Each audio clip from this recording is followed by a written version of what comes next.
Hi, Qtron. Well, first of all, I want to clarify that when I say we're judging this by the results, this is not, again, like so many other things, some sort of traditional consequentialism. This is based on what the word consequence or results mean.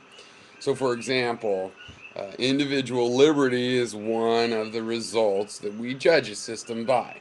Okay. Um, Now, you talk about the iPod, and we're not talking about having to predict the unknown future, things created in the future. We're talking about things created in the past. So, your example of not being able to predict the iPod, and though, I'm fairly good at predicting, future technologies, no way would I have predicted the iPod 100 years ago. Um, but, we're talking about things in the past that have already been demonstrated. Like, can I predict that if somebody builds a plow, that it can be used to till the earth? Yeah, I can predict that. If we start in some veil of ignorance and decide we're going to create a system, you know, can I know that if it's a slave plantation that there will not be a tremendous amount of justice? Can I learn from my experiences? Yeah, I think so. And knowing some of your philosophy, I don't see how or why you would want to deny that. I mean, you're for engineering, right? So engineering principles uh, have validity for you. So you can know, you don't have to know perfectly. We're not making a promise that the bridge we built, that we engineered, can't fall down. We're saying, well, it should survive a 6.0 earthquake on the Richter scale. Will it survive that? No. There's lots of unknowns. Different, 6.0, that's not the only parameter of an earthquake. There's different kinds of waves, and there's all kinds of things that could bring that bridge down, you know? Uh, but if we just build it out of twigs, we know it's going to fall down at a 6.0 earthquake. So we can aim for that. There's ways to aim for that. There's imperfections in the process. But mitigating those imperfections is not an entirely just random unknown thing you can't predict. If you create a system that is like a slave plantation, you can predict it's not going to generate the maximum personal liberty. Okay.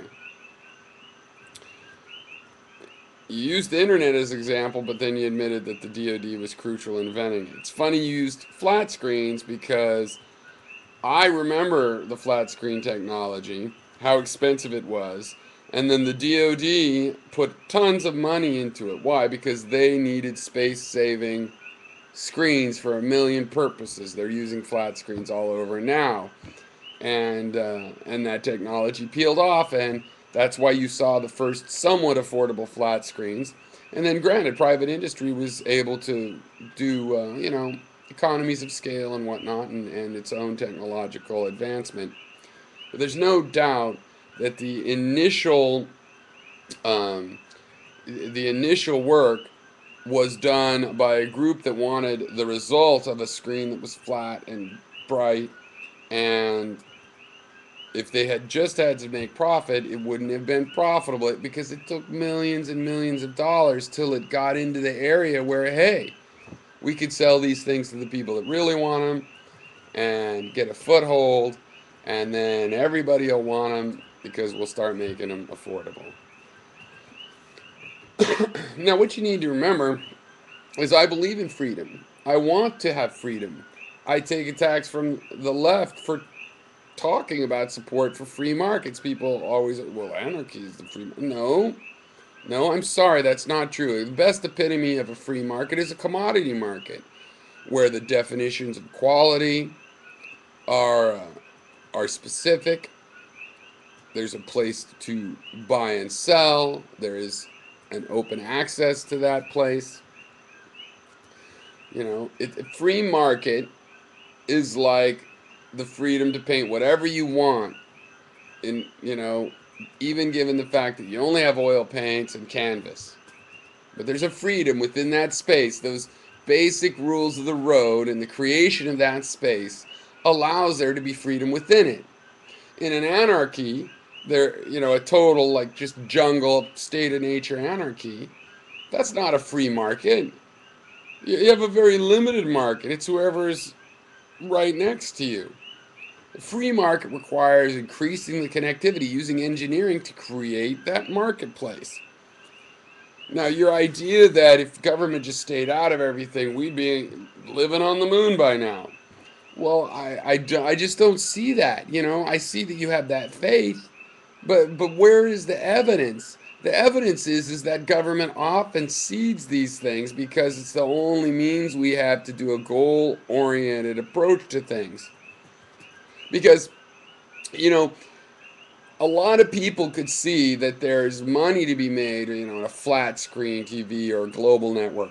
But it takes so much money to get to that point, it doesn't work out. It doesn't pay off for a seed investor. It does a venture capitalist no good to know, hey, we can make billions of dollars, but we'll have to spend $50 billion before we can do that. The recouping of that just doesn't make sense. It does make sense as a shared resource, but to do a shared resource for a private company means sharing your intellectual property with your competitors. So it doesn't happen that often. And when it does happen, it's after there's already an established industry, and only then usually by companies that have done well before and start to see themselves falling behind. So like IBM, great monopolist, all the leveraging techniques started to fail at that, started to be taken over, and suddenly they realized, you know what, we should put a lot of money in Linux. Yeah, we're going to share the intellectual property we put in there, but we're going to undermine these other competitors. And it's something that an established company can do once they built up the ability to make those kinds of investments. And even then, they have to think twice, right? They have to do the math. You know, IBM did the math with open source software and found, oh, well, all of this free investment of the programmers themselves has put us pretty close. And when they finally got in, there was something that was already demonstrating itself. Okay. Now, my point in starting this video thread was that you have to think about the consequences. You can't ignore it. You want to say, oh, well, we don't know. Well, some of us do know. Some of us do know enough to know that, hey, if you make a system this way, you get this kind of result. If you make it that way, you get that kind of result. And, you said that it doesn't make promises or consequences, and yet you're telling us some of the most astounding, unrealistic promises. That the problem of the flying car, which is really energy dependent more than anything else, would be solved if we just let people solve it without government intervention.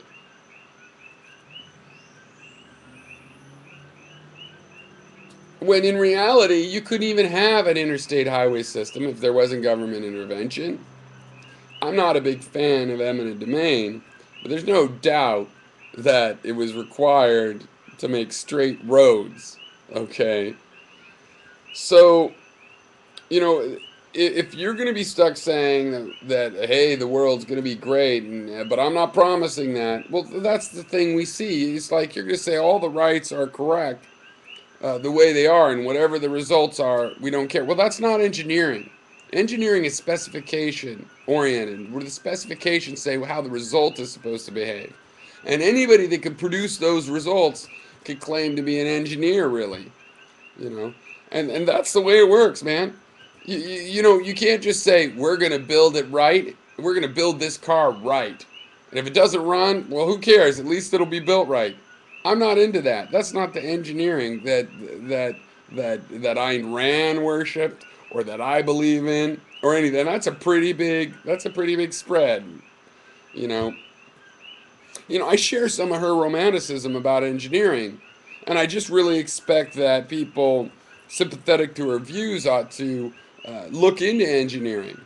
Engineering does not work that way. You cannot make a good piece of software saying, I will make it according to the beliefs, because the beliefs have to change. The beliefs need to be judged based on their results in the real world.